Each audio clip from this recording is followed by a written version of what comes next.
Magluluto po si Shalala ng aking breakfast, guys. After ng aking workout. Galing ako sa gym. So, magluluto po ako ng aking kakainin. Okay? Ito po yung ano natin. Sunny side up, egg, at saka salmon.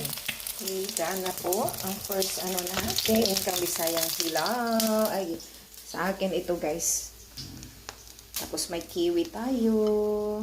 So, tapos sa egg natin, guys, mag-ano tayo ng salmon. Oh, diba? Mga langga.